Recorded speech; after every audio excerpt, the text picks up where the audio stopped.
Welcome back to episode number 3 of Case Forgotten, Paranormal Investigators. In today's episode, we're delving into the topic of Operation Ajax, the story of how the CIA secretly overthrew Iran's democratically elected government in 1953 and the consequences that are still reshaping the world today. However, before we do, if you're enjoying the content so far and would like to support the channel and keep up with our great videos, please subscribe, like the video, and leave a comment to let us know what we should talk about next. Anyways, let's get on with the video. Tehran, August 1953. A democratically elected prime minister sits in his home surrounded by tanks. He has not been overthrown by a rival. He has not been toppled by a revolution. He has been removed by a foreign government, one that called itself the Defender of Freedom. This is the story of Operation Ajax, the CIA coup that the United States hid for 60 years. Mohammad Mosaddegh was 71 years old when they came for him.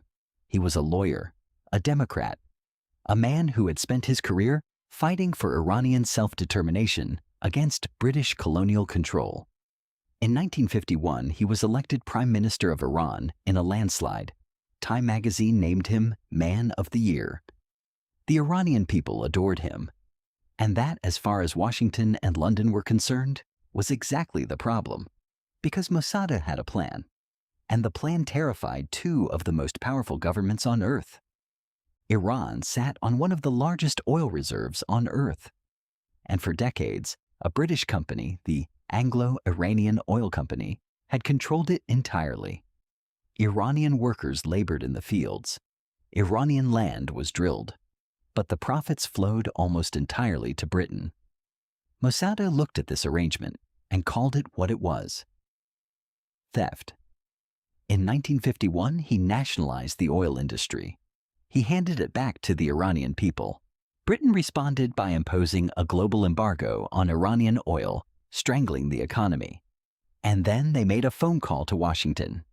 His name was Kermit Roosevelt Jr., grandson of President Theodore Roosevelt.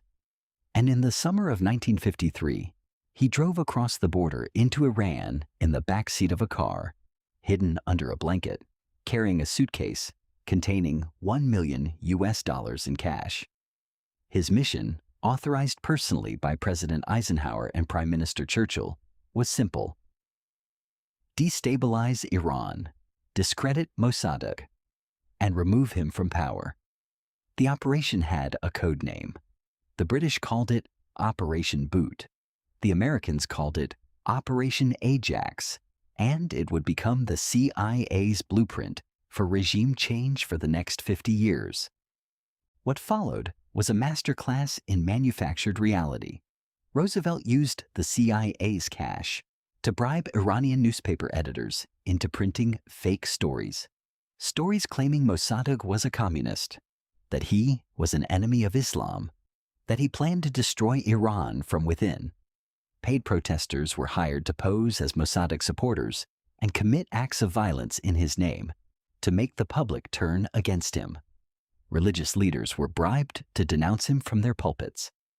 CIA agents posed as Mossadegh's people and threatened Jewish leaders to make it appear Mosaddegh was anti-Semitic.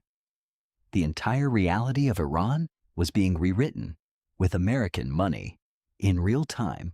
On the night of August 15, 1953, CIA-backed military officers moved to arrest Mosaddegh. The plan failed. Mosaddegh had been warned. The officers were arrested. The coup collapsed.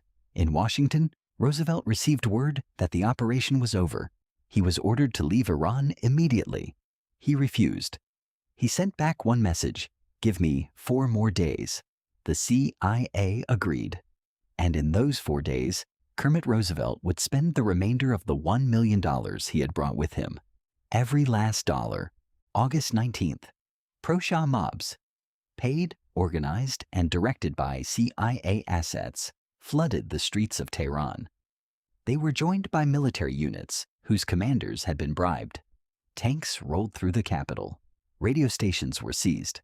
By mid-afternoon, the streets around Mossadegh's home were surrounded. He escaped over a garden wall. His house was ransacked. 300 people died in the fighting. And by nightfall, after 28 years of absence, Mohammad Reza Shah Pahlavi returned to Iran from exile, flown back on a CIA aircraft. To take power over the country the CIA had just handed him. The Shah was not a democrat. He was a monarch. And with American and British backing secured, he ruled Iran with absolute power for the next 26 years. He created SAVAK, a secret police force trained by the CIA and Mossad. Thousands of Iranians were imprisoned, tortured, and executed for political dissent. The oil revenues that Mosaddegh had tried to return to the Iranian people were split. 40% went to American oil companies. In 1979, the Iranian people finally rose up. They overthrew the Shah, and in the wreckage of what America had built, they turned to the only institution that had not been corrupted, the clergy. The Islamic Revolution was born, and the world that followed it, we are still living in today. For 60 years, the United States government denied any involvement in the 1953 coup.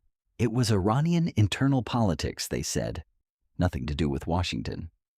Then, in 2013, the CIA declassified its own internal history of Operation Ajax. The document confirmed everything. The agency had planned it, funded it, and executed it.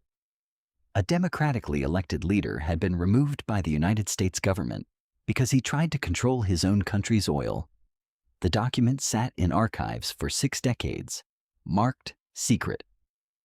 Mohammad Mosaddegh was convicted of treason by the Shah's military court and spent the rest of his life under house arrest.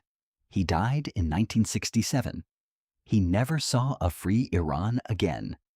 And the question that no document will ever answer is this: what would the Middle East look like today if Operation Ajax had never happened? If a democracy had been allowed to survive? If oil had stayed in Iranian hands? If a CIA officer had not driven across a border under a blanket with a suitcase of American money? We do not know. We will never know. And perhaps that is the most classified secret of all. Thanks for sticking around for this one. I'll see you in the next story.